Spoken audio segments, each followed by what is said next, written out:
The notification popped up on my phone at exactly 11:47 p.m. on a Tuesday. I was 3 glasses of wine deep into reviewing quarterly reports when I saw it. Thomas R. wants to connect with you on LinkedIn. My name is Maria, and let me tell you something about family. Sometimes the people who share your DNA are the ones who will cut you deepest. I stared at that notification for a solid 5 minutes. Thomas R., my brother Tommy, reduced to initials and desperation on a networking app. The golden boy, who once told our mother I was wasting everyone's time with this computer nonsense, was now sliding into my professional DMs. I clicked on his profile. The transformation was brutal. Gone was the cocky headshot from his law firm days, replaced by some generic stock photo background. His headline read, Experienced legal professional seeking new opportunities. Translation, unemployed and panicking. But here's the thing that really got me. He had no idea who I was. See, when you build a tech company from nothing, when you claw your way up from waiting tables to running board meetings, you learn to keep your cards close. My LinkedIn profile listed me as M. Salazar, CEO of Nexus Digital Solutions. Clean, professional, anonymous. Just the way I liked it. I set my phone down and walked to my floor to ceiling windows overlooking downtown San Francisco. The city sparkled below me, each light representing someone's dream, someone's hustle, mine included. You remember when you got into Stanford? I said to my reflection. Of course I remembered. April 15th, 6 years ago. I'd been working a double shift at Romano's, my feet screaming in those cheap non slip shoes, when I checked my email during my break. The acceptance letter was there, along with a partial scholarship offer. I drove straight to Mom's house, still wearing my grease stained uniform, practically vibrating with excitement. Mom, I got in. Stanford accepted me. She looked up from her manicure appointment. Yes, she had the nail tech come to the house and barely blinked. That's nice, honey. But you know, college isn't really practical for girls like you. You should focus on finding a good husband instead. Girls like me. As if being her daughter somehow made me less capable than Tommy, who was currently failing half his classes at community college. But mom, it's Stanford. I could study computer science, maybe start my own company someday. Maria, be realistic. Tommy's the one with the business mind in this family. You're better suited for other things. Other things. Like marriage. Like being someone's accessory. 2 months later, Tommy decided he wanted to go to law school.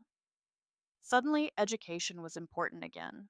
Mom didn't just support him, she handed him a check for $120,000 like it was lunch money. Tommy's investment in his future is an investment in our family's future. She told me when I asked why my Stanford dreams didn't warrant the same enthusiasm. So I did it myself. I took out loans that would haunt me for years. I worked 3 jobs waitressing, tutoring, and building websites for the local businesses. I slept 4 hours a night and lived on ramen and spite. While I was grinding through algorithms and data structures, Tommy was posting Instagram stories from law school mixers, champagne flute in hand, captioned with things like living my best life and grateful for family support. Family support. Right. I graduated summa cum laude. Mom didn't come to the ceremony. She was at Tommy's law school graduation the same weekend. Priorities, you know? But here's what they didn't see coming. I was good at this. Really good. I had ideas that made sense, solutions that worked. I started freelancing, then consulting, then building something bigger. When I pitched my first real concept to investors, I got laughed out of 3 meetings. Maybe you should find a male co founder, one guy suggested. Adds credibility. Then I met Seamus, a venture capitalist who actually listened. He didn't care that I was young, female, or that my family thought I was wasting my time. He cared that my prototype worked and my projections were solid. I'm betting on you, Maria, he said, signing the check that would change everything. You've got something they don't teach in business school hunger. He was right. I was starving for success, for validation, for the moment I could prove them all wrong. Now, 3 years later, Nexus Digital Solutions was worth 8 figures and growing. We had offices in 3 cities, a team of 47 brilliant people, and contracts with companies Tommy probably couldn't even pronounce. And the best part? None of them knew. I picked up my phone again, thumb hovering over Tommy's connection request. His message was attached. Hi, I'm reaching out regarding potential opportunities at your company. I'm a dedicated professional with extensive experience in legal and administrative roles. I'd be grateful for any position you might have available. Any position. The guy who once told me I'd never amount to anything was begging for scraps from my table. I accepted his request. Then I started typing my response. I kept my response professional and brief. Thank you for your interest in Nexus Digital Solutions. Please send your resume to our HR department and we'll review it for suitable positions. What I didn't mention was that our HR department consisted of exactly one person, me, and I was very interested in reviewing his qualifications. His resume arrived within 2 hours. 2 in the morning, to be exact. Desperation has its own timestamp. The document was a masterclass in creative writing, extensive legal experience translated to 3 years at a mid tier firm before getting laid off. Leadership roles in high stakes negotiations meant he'd handled a few divorce cases and property disputes. The employment gap from the last 8 months was conspicuously absent, but the real kicker was at the bottom, references available upon request. No actual references listed. Classic Tommy, all presentation, no substance. I forwarded it to Gianna with a single line: Emergency coffee meeting, 8 a.m. Gianna Baker had been my roommate at Stanford and was now my COO. More importantly, she was the only person who knew exactly how toxic my family was. She'd witnessed the phone calls where mom would guilt trip me for not visiting, then spend the entire conversation talking about Tommy's latest achievements. Please tell me you're not actually considering hiring your brother, Gianna said, sliding into the booth across from me at our usual cafe. I'm considering something. Maria, that look on your face is terrifying. What are you planning? I pushed Tommy's resume across the table. Read the cover letter. Gianna scanned it, her eyebrows climbing higher with each line. Oh, wow. I'm particularly drawn to your company's innovative approach and would be honored to contribute to your continued success. He has no idea, does he? None whatsoever. He thinks he's applying to work for some random tech CEO named M. Salazar. This is either going to be therapeutic or completely destructive. Why not both? Gianna set down the resume. What exactly are you thinking? I'm thinking Tommy needs a job and I need an assistant. You have 3 assistants. I need a special kind of assistant. The kind who can fetch my dry cleaning, organize my calendar, and learn what it feels like to be completely dependent on someone else's generosity. Maria, he said he'd be grateful for any position, right? Let's see how grateful he really is. Gianna studied my face. You're serious about this? Dead serious. I want to schedule an interview. When? Today, this afternoon. Conference room B. The one with the glass walls? Exactly. I want him to see everything he never thought I'd achieve. Gianna pulled out her phone. I'll set it up. But Maria, just be careful. Revenge has a way of eating the person serving it. This isn't revenge. This is education. 3 hours later, I was watching the security feed from my office as Tommy walked into our lobby. He'd clearly tried to dress for success, a suit that probably cost more than I used to make in a month back when I was waiting tables. But the fabric was wrinkled and his shoes needed polishing. The details that separate someone who has money from someone who's pretending to have money. He approached our receptionist, a confident smile plastered on his face. Thomas Salazar, here for a 2 p.m. interview with M. Salazar. Please have a seat. Someone will be with you shortly. I let him wait. 43 minutes to be exact, long enough for him to check his phone 17 times, adjust his tie, and start fidgeting with his cufflinks. Long enough for the confidence to crack around the edges. When I finally walked into the conference room, he stood up immediately, extending his hand with that practiced charm he'd perfected over the years. Mr. Salazar, thank you so much for this opportunity. I'm Thomas, and I'm really excited to learn more about. He stopped mid-sentence, his hand dropped, the color drained from his face as he read the nameplate on the glass wall behind me. Maria Salazar, Chief Executive Officer. Hello, Tommy. He sat down heavily like someone had cut his strings. Maria, this is your company? Surprised? I, how did you, when did this happen? While you were living your best life on mom's dime, apparently. He ran his hands through his hair, a nervous habit I remembered from childhood. I had no idea. Your profile just said M. Salazar, and I never thought that your little sister could build something like this. That's not what I meant, isn't it? The silence stretched between us, filled with years of dismissal and condescension. He looked around the conference room, taking in the awards on the walls, the view of the city, the obvious success he'd never imagined I was capable of. So, I said, settling back in my chair, tell me why you want to work here. Maria, it's Ms. Salazar in professional settings, and you didn't answer my question. His jaw tightened. For a moment, I saw a flash of the old Tommy, the one who hated being challenged. But desperation won out. I need the job, he said quietly. I gathered that from your LinkedIn message. But what I want to know is, are you willing to do anything to get it? Tommy shifted in his chair, loosening his tie. Yes, I mean, within reason. Of course. Within reason. I leaned forward. Define reasonable for me, Tommy. Well, I have a law degree. I was thinking maybe something in your legal department or business development, or we outsource our legal work. Oh, well, maybe consulting then? Strategic planning. I have experience with what you have is 8 months of unemployment and a resume full of creative interpretations. His face flushed red. Maria, I know we haven't always. Ms. Salazar. Ms. Salazar. I know our family dynamics have been complicated, but I'm here as a professional, looking for a professional opportunity. I stood up and walked to the window, letting him stew in the silence. Outside, I could see the parking garage where I used to sleep in my car between shifts, back when I couldn't afford both rent and textbooks. Tommy had never missed a meal in his life. Tell me about your divorce, I said without turning around. That's that's personal. Everything's personal when you're desperate enough to apply for any position available. Your ex-wife took half your assets, didn't she? How do you? It's public record. Vada Gray, formerly Vada Salazar. She got the house, the savings, and half your retirement fund. What I'm curious about is why.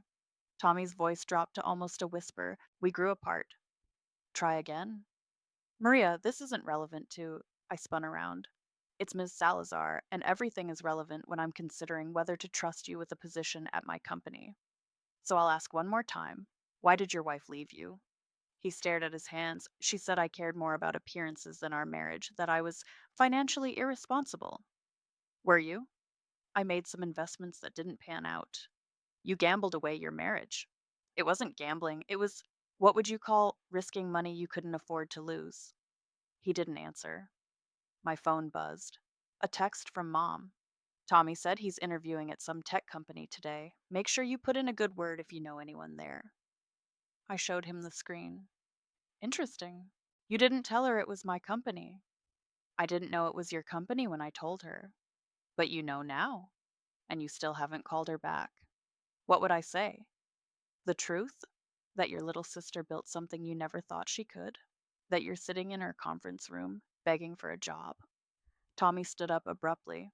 You know what? Maybe this was a mistake. I don't need to sit here and be humiliated. Sit down. Excuse me? I said sit down. You came here for a job interview, so let's finish the interview. He hesitated, pride warring with necessity. Necessity won. He sat. Good. Now, let's talk about what positions we actually have available. I walked back to my chair and pulled out a folder. We have an opening in our facilities department. It involves maintaining office supplies, coordinating with vendors, and general administrative support. That sounds manageable? The salary is $35,000 a year. His face went white. 35,000? Maria, I was making six figures at the firm. Ms. Salazar, and yes, I'm aware of what you used to make. I'm also aware that you're currently making $0 a year. But 35,000, that's barely above minimum wage. It's exactly minimum wage for a full-time position in California. Congratulations on your math skills. Tommy gripped the arms of his chair. I have a mortgage, car payments. I can't survive on that. Then maybe you should have thought about that before you gambled away your financial stability. This is insane. You're my sister. And you're a job applicant. Those are the only roles that matter in this room. He was quiet for a long moment, processing. I could see him calculating rent, utilities, loan payments, The basic math of survival that I'd learned at 18 and he was just discovering at 31. What would the job duties include? He asked finally. I slid a paper across the table. Everything's outlined here: restocking supplies, coordinating maintenance requests, managing the break room inventory, scheduling conference rooms. He scanned the list, his expression growing more strained with each line. This is this is assistant level work. It's the work that's available.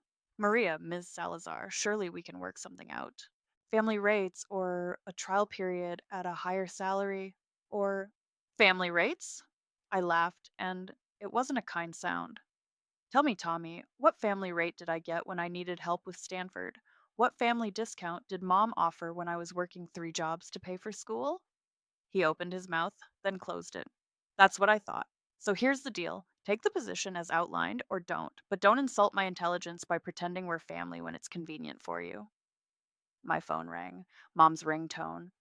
Material Girl by Madonna, because Gianna thought she was hilarious. I let it go to voicemail. Then it rang again and again.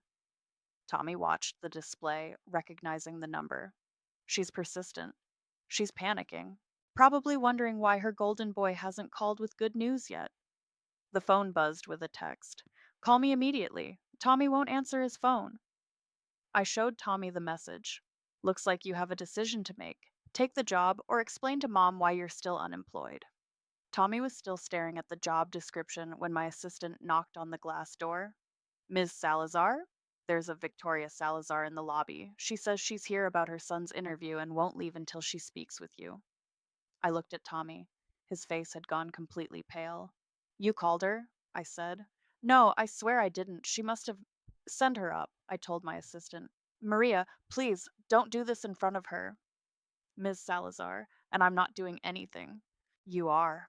3 minutes later, Mom swept into the conference room like she owned the building. She was dressed in her usual armor, designer handbag, perfectly blown out hair, jewelry that cost more than most people's cars. She looked around the room, taking in the view, the awards, the obvious success, and her expression shifted from confusion to calculation. Maria, sweetheart, what a lovely surprise. Tommy didn't tell me you worked here. I don't work here, Mom. I own here. She blinked. Own what? The company. All of it. Mom's smile faltered for exactly 2 seconds before snapping back into place. Well, isn't that wonderful? I always knew you had potential. Did you? Because I distinctly remember you telling me to focus on finding a husband instead of wasting time with computers. Oh, honey, you know I was just being practical. A mother worries. Tommy shifted uncomfortably. Mom, maybe we should. Thomas, quiet. The adults are talking. She turned back to me. Now, Maria, I understand there's been some confusion about Tommy's interview. I'm sure we can work this out between family. What kind of confusion? Well, obviously there's been a miscommunication about the position. Tommy has a law degree from a prestigious school. He's not suited for whatever entry level position you might have discussed. I leaned back in my chair. Actually, we discussed the exact position he's suited for, which is administrative assistant. 35,000 a year. Mom's laugh was sharp and brittle. Don't be ridiculous. That's insulting. To whom? To your brother, to our family. Maria, I don't know what kind of game you think you're playing, but I'm not playing anything. Tommy applied for a job. I'm offering him one. A job beneath his qualifications. What qualifications? He's been unemployed for 8 months. Mom's composure cracked. He's going through a difficult time. The divorce was hard on him, and the job market is challenging. He needs support from his family, not this. This what? This petty revenge fantasy you're living out. The room went dead quiet. Tommy looked like he wanted to disappear into his chair. Revenge? I stood up slowly. Mom, let me ask you something. Do you remember my Stanford acceptance letter? Of course I remember. You were very excited. Do you remember what you said when I told you I got in? I I was proud of you, naturally. Try again. Mom glanced at Tommy, then back at me. I may have expressed some concerns about the practical aspects. You told me college wasn't practical for girls like me. You said I should focus on finding a good husband. I was trying to be realistic about your options. My options? But when Tommy decided he wanted law school, suddenly education was an investment in the family's future. That's different. Tommy had a clear career path. Tommy had your checkbook. I had student loans and 3 jobs. Mom's voice rose. We couldn't afford to send both of you to expensive schools. But you could afford to send him. He's the eldest. He had more responsibility.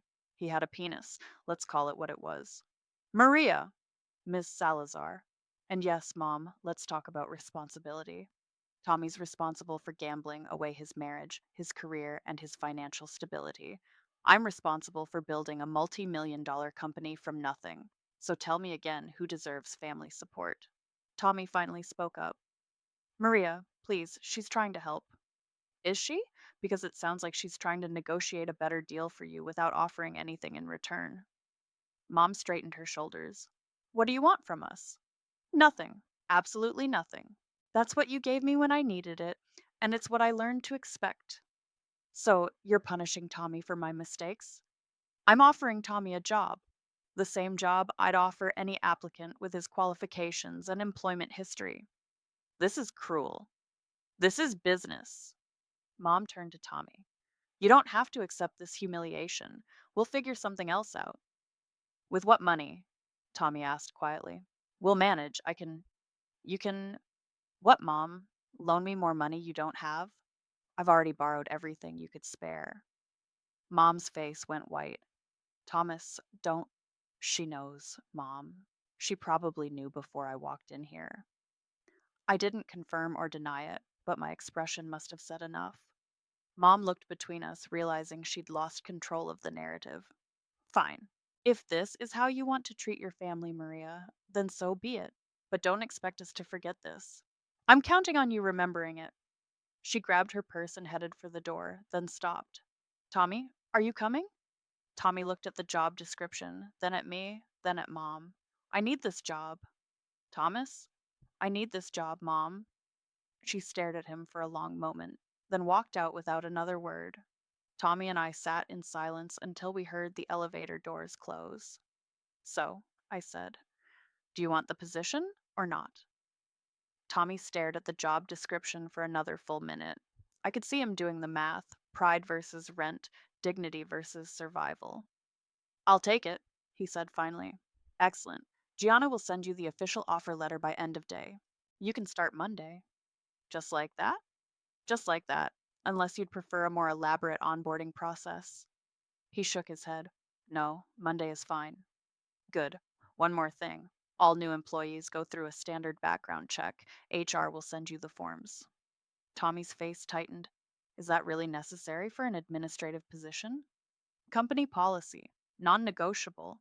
Right, of course. After he left, I called Gianna into my office. How did it go? She asked, settling into the chair across from my desk. He took the job. And his mother? Let's just say Victoria won't be sending me a Mother's Day card this year. Gianna pulled out her laptop. Okay, so what exactly are we putting in this offer letter? I want you to be very specific about the job duties. And I mean very specific. Such as? I handed her a legal pad covered in my handwriting.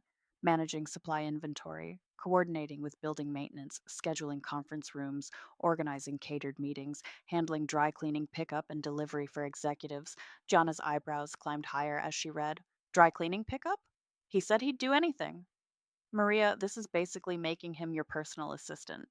Assistant to the executive coordinator. There's a difference. What difference? About $20,000 in salary and any possibility of promotion. Gianna typed for a few minutes, then looked up. What about the background check? Run it.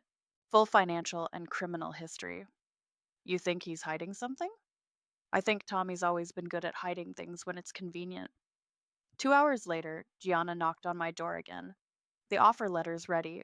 Want to review it before I send it? I read through the document. It was perfect, professional, detailed, and absolutely humiliating for someone with Tommy's ego. Position: Assistant to the Executive Coordinator, Level 1, Non Promotional Track. I read aloud. I like that touch. The non promotional part was your idea. And the 18-month commitment clause? Also yours. No raises, no promotions, No transfers for the full term. Beautiful. Send it. Maria, can I ask you something? Shoot. What's the end game here? You've got him in the most humiliating position possible, working for minimum wage, doing your errands. What happens after 18 months? I leaned back in my chair. Honestly, I haven't thought that far ahead. Right now, I just want him to understand what it feels like to be completely dependent on someone else's generosity. And if he quits, then he quits, but something tells me he won't. Gianna was quiet for a moment. The background check came back. Already? Our security firm is very efficient. There's something you should see. She handed me a folder. I flipped it open and started reading. Standard stuff at first: credit report, employment history, court records from the divorce. Then I got to page 3. What the hell is this? Looks like your brother has been busier than you thought. The document showed a business registration from 5 years ago: Salazar Holdings LLC. The registered agent was listed as Maria Salazar with my old college address. He used my name? And your identity. Look at the next page. Bank records showed the LLC had opened several accounts, taken out a business loan, and then defaulted after 6 months, all under my name and social security number. Son of a bitch! There's more. He listed you as a cosigner on the loan application, forged your signature. I felt my hands shaking. How much? $47,000. The bank wrote it off as a loss, but it hit your credit report. My credit report. Gianna, I had trouble getting my first business loan because of some mysterious black mark I couldn't explain. This is why. Looks like it. I stared at the documents, pieces clicking into place. The loan rejection that almost killed my startup before it began. The higher interest rates I'd had to accept. The extra scrutiny from investors who saw red flags in my financial history that I couldn't account for. Does he know that you know? Not yet. What are you going to do? I closed the folder and looked out at the city skyline. I'm going to let him start his new job. Let him get comfortable. Let him think he's safe. And then, and then I'm going to teach him about consequences. Monday morning arrived with the kind of crisp autumn air that makes San Francisco feel like a movie set. I got to the office early and positioned myself where I could watch the lobby through the security monitors. Tommy arrived at exactly 8:58 a.m., wearing the same suit from his interview, but with different shoes, cheaper shoes. He approached the reception desk with what looked like forced confidence. Thomas Salazar, reporting for my first day. Welcome to Nexus Digital Solutions. I'll let Ms. Rodriguez know you're here. Carmen Rodriguez was our executive coordinator, Tommy's new boss. She was a no nonsense woman in her 50s who'd run operations at 3 different startups before joining us. She didn't suffer fools, and she definitely didn't care about anyone's law degree. Thomas, I'm Carmen. Ready to get started? Absolutely. I'm excited to contribute to the team. Great. First thing, the supply closet needs a complete inventory. Everything counted, cataloged, and entered into the system. Should take most of the morning. I watched Tommy's face fall slightly. The supply closet? Is there a problem?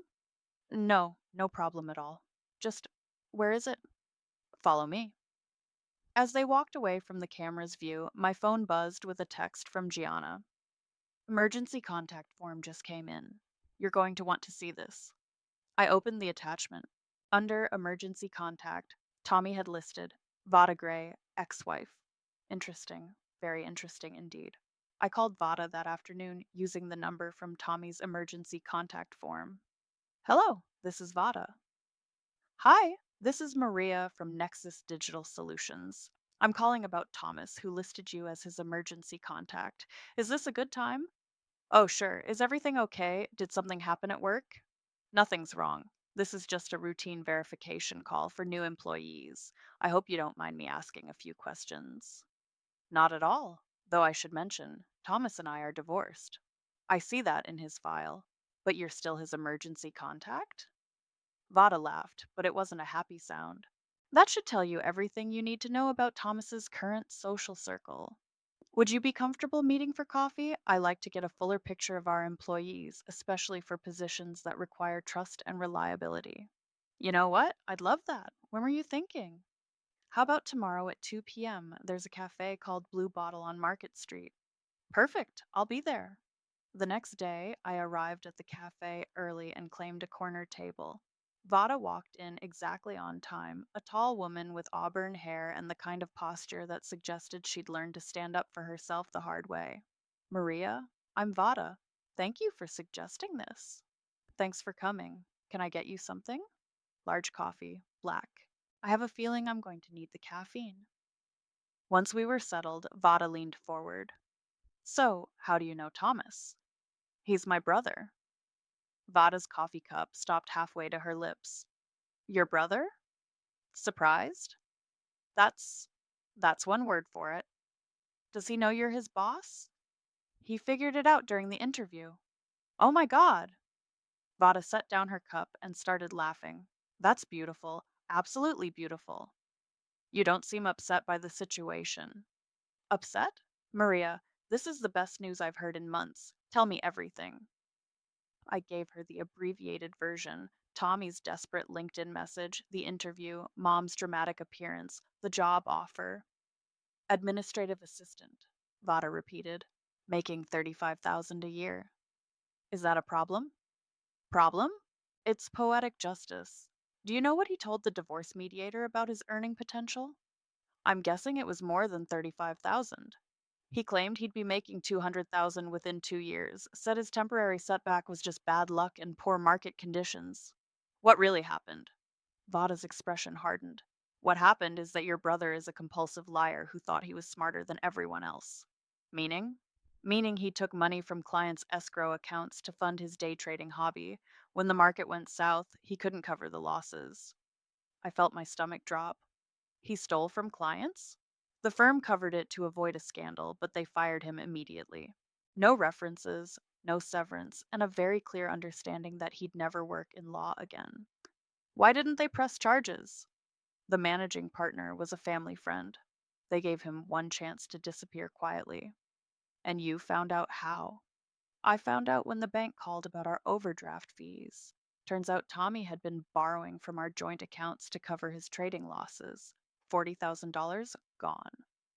I thought about the Salazar Holdings LLC documents in my desk drawer.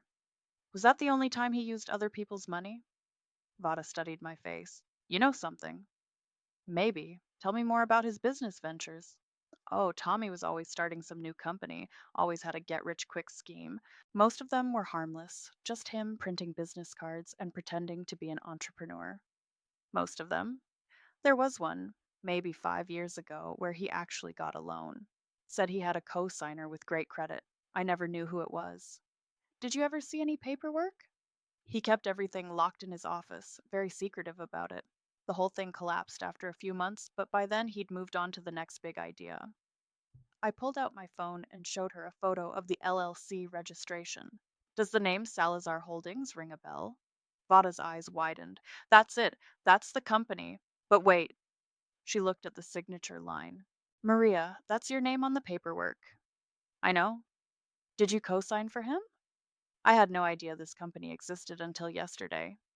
He forged your signature and used my social security number, my address, everything. Vada sat back in her chair. Jesus, I knew he was selfish, but identity theft? That's a felony. It gets better. The loan default hit my credit report. It almost killed my startup before it began. So while you were building your company, his failures were actively sabotaging you. Exactly. Vada was quiet for a long moment. What are you going to do? I'm not sure yet. Right now, I'm just gathering information. Well, if you need more information, I kept copies of everything from the divorce: bank records, credit reports, all of it. Why? Because I knew Tommy would try to hide assets or claim poverty to reduce his alimony payments. I wanted documentation of every lie he told. And did he? Hide assets? Oh, absolutely. There's $30,000 unaccounted for from the month before he filed. Just disappeared from his accounts. I thought about Mom's defensive reaction when Tommy mentioned borrowing money. Any idea where it went? I have suspicions, but I could never prove it. What kind of suspicions? Vada smiled grimly. The kind that involve family members who think their golden boy can do no wrong. You think he took money from Mom? I think your brother has been taking money from everyone who's ever trusted him. The only question is how much and for how long. I finished my coffee, mind racing with possibilities. Vada, would you be willing to share those divorce records with me? Absolutely. When do you want them? How about now? I like your style, Maria. Tommy always said his family didn't understand him. He was right about that. We're just starting to understand him now. Vada gathered her purse and stood up. For what it's worth, I think what you're doing is perfect. He needs to learn that actions have consequences. Oh, he's going to learn that lesson very thoroughly. Good. And Maria, if you need any more information about your brother's creative approach to other people's money, just call. I have plenty more stories. As she walked away, I realized Tommy's first day was about to get a lot more interesting. Vada's divorce records made for fascinating reading: bank statements, credit reports, and a paper trail that painted a picture of systematic financial deception. But the real gem was buried in the asset disclosure forms, a handwritten note from Tommy's lawyer about family loans requiring documentation. I spent the weekend building a presentation. Not just any presentation, a masterpiece of corporate humiliation disguised as employee training. Monday morning, I sent Tommy an email. Mandatory training session today at 3 p.m., conference room A. Attendance required for all new administrative staff. At 2:45, I watched him walk into the conference room through the security feed. He'd brought a notebook and pen, probably expecting some boring HR presentation about workplace harassment or data security. Instead, he found our entire legal team waiting for him. Tommy, please have a seat, I said, walking in with my laptop and a thick folder. Maria, what's going on? I thought this was a training session. It is. You're going to learn a lot today. I connected my laptop to the projector and pulled up the first slide: Case Study: Financial Fraud and Identity Theft in Small Business. Tommy's face went pale. What is this? Employee education. We believe in learning from real world examples. I clicked to the next slide, which showed the Salazar Holdings LLC registration. Let's start with a hypothetical scenario. Imagine someone creates a business using another person's identity without their knowledge or consent. Maria, I can explain, Ms. Salazar, and please hold your questions until the end. The next slide showed the loan application with my forged signature. In this hypothetical case, the perpetrator not only stole someone's identity but also forged their signature on legal documents to secure a business loan. Tommy gripped his chair arms. You can't do this. Do what? Provide educational content to our employees? I think you'll find this very relevant to your position here. I clicked again. Bank records appeared on screen. The loan proceeds were then used for high risk investments, specifically day trading, which resulted in total loss of the borrowed funds. Stop! The most interesting part is what happened next. Click. When the business failed, the debt remained on the victim's credit report, damaging their ability to secure legitimate business financing. Tommy stood up. I'm not sitting through this. Sit down. You can't make me? Actually, I can. It's in your employment contract. Mandatory training sessions are a condition of employment. He sat down, but his hands were shaking. Now, let's discuss the broader pattern of behavior. New slide. A timeline of Tommy's financial activities over the past 5 years. Our hypothetical subject also took money from client escrow accounts, resulting in termination from his law firm. How did you research, Tommy? It's amazing what you can learn when you actually try. The next slide showed bank records from his marriage. The pattern continued with unauthorized withdrawals from joint marital accounts, totaling $40,000 in losses. Vada had no right to share those records with you. Actually, she had every right. They're her financial records, too. I clicked to the final slide: Consequences and Legal Remedies. The interesting thing about identity theft, I continued, is that it's a federal crime. Wire fraud, mail fraud, identity theft, each carries significant penalties. Tommy's voice was barely a whisper. What do you want? I want you to understand something very clearly. You stole my identity, you damaged my credit, you nearly destroyed my ability to start this company, and you did it all while mom was telling me I wasn't smart enough for business. I was desperate. The trading losses were your responsibility, not mine. I never meant for it to affect you. But it did. Every rejection letter I got from investors, every loan application that was denied, every time someone questioned my financial credibility. That was you. The room was dead silent except for the hum of the air conditioning. So here's what's going to happen, I said, closing my laptop. You have two choices. Option one, you resign immediately, sign a comprehensive NDA, and we pretend this conversation never happened. And option two is that I forward all of this documentation to the FBI's Financial Crimes Unit. Identity theft, wire fraud, bank fraud. I'm sure they'll be very interested in your creative approach to other people's money. Tommy looked around the room at our lawyers, all of whom were taking notes. You planned this. I planned to give you a chance to do the right thing. That's more than you gave me. If I resign, what happens to the identity theft charges? That depends entirely on your behavior going forward. Meaning? Meaning you disappear quietly, you never use my name for anything again, and you figure out how to fix the damage you caused to my credit report. Tommy was quiet for a long time. And if I choose option one, then you walk out of here right now and we never speak again. What about mom? She's going to want to know why I quit. That's your problem to solve.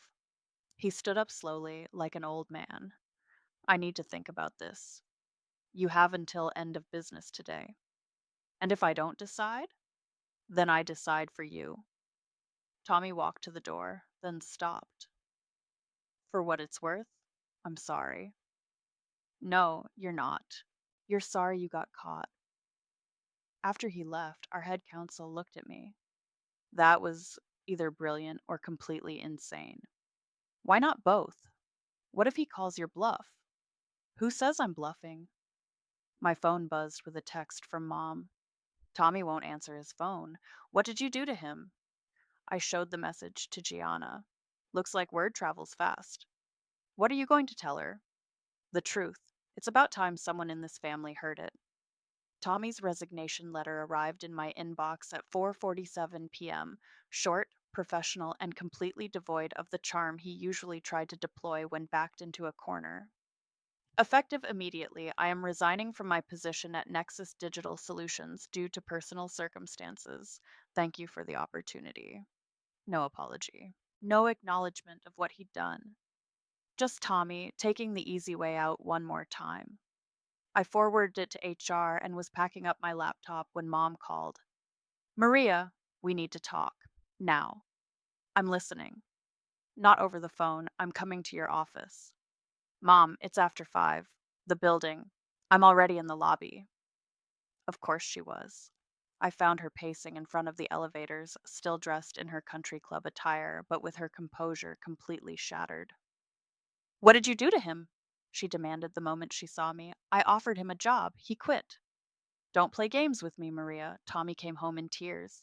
Actual tears. He won't tell me what happened, just keeps saying he's sorry and that he ruined everything. Maybe because he did ruin everything. What is that supposed to mean? I pulled out my phone and showed her the photo of the LLC registration. It means your golden boy committed identity theft.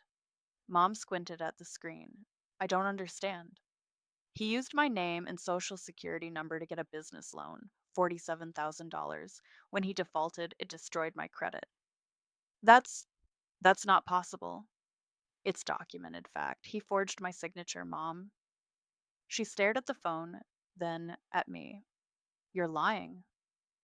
Am I? Ask him. Tommy wouldn't do that. Tommy did do that, and worse. I told her about the client money, the trading losses, the systematic deception that had cost him his marriage and career.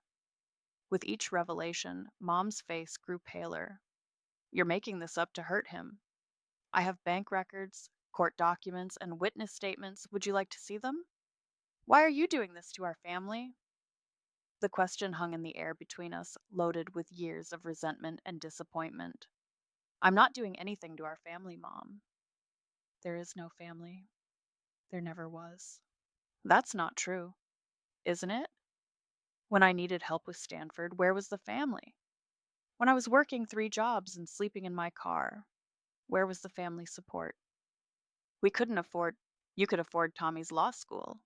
You could afford his lifestyle, his mistakes, his endless second chances. But you couldn't afford to believe in me. Mom's voice cracked. I was trying to protect you. From what? From disappointment.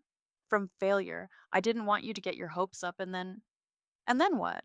Succeed anyway. Build something you never thought I could. She looked around my office, taking in the awards, the view, the obvious success she'd never acknowledged. I didn't know, she whispered. You didn't want to know. It was easier to keep me small in your mind than to admit you were wrong. So this is punishment? Destroying Tommy to get back at me. I didn't destroy Tommy. Tommy destroyed Tommy. I just stopped cleaning up his messes. Mom sat down heavily in one of my chairs. What happens now? Now Tommy figures out how to live with the consequences of his choices, just like I did. And us? Our family? I looked at this woman who'd given birth to me but never really seen me, who'd supported my brother through every failure while dismissing my every success. There is no us, Mom. There hasn't been for a long time. She started crying then, not the manipulative tears she'd used to control situations my whole life, but real, broken sobs. I made mistakes, she said. Yes, you did. Can't we fix this? Can't we try to be a family again? Some things can't be fixed, they can only be survived.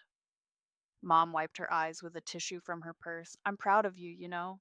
What you've built here. It's incredible. Don't. Don't what? Don't try to rewrite history now that it's convenient. You had 30 years to be proud of me. You chose not to be. She stood up slowly, looking older than I'd ever seen her. I suppose I deserve that. You deserve a lot more than that. At the elevator, she turned back. Will I ever see you again? Probably not. Maria, goodbye, Mom. After she left, I sat alone in my office as the sun set over San Francisco. My phone buzzed with a text from Gianna. Drinks? You look like you could use them. Rain check. I need to finish something. I opened my laptop and pulled up a new document. At the top, I typed, Letter to my younger self. Then I wrote about the girl who'd believed family meant unconditional support, who'd thought love was supposed to be equal, who'd nearly given up on her dreams because the people who were supposed to believe in her didn't. I wrote about learning that sometimes the family you're born into isn't the family you deserve, and that's okay. I wrote about building something from nothing, about proving wrong everyone who underestimated you, about the sweet satisfaction of success earned entirely on your own terms. When I finished, I printed it out and put it in my desk drawer next to my Stanford acceptance letter and the first check Seamus had written me. Then I called Gianna back. Actually, I will take those drinks. Everything okay? Everything's perfect. And for the first time in my life, it really was. The next morning, I found a small package on my desk. No return address, just my name written in Mom's careful handwriting. Inside was her sapphire brooch, the one she'd worn to every important family event, the one she'd always said would go to Tommy's wife someday. Underneath was a pawn shop receipt dated yesterday and a note. Some things are worth more than money. I should have realized that sooner. I held the brooch up to the light, watching it catch the morning sun streaming through my office windows. Then I put it back in the box and locked it in my safe. Some gifts come too late to matter, but they still tell you everything you need to know about the person offering them. Revenge isn't justice, it's truth, just wearing sharper heels. And sometimes that's exactly what the truth needs to finally be heard.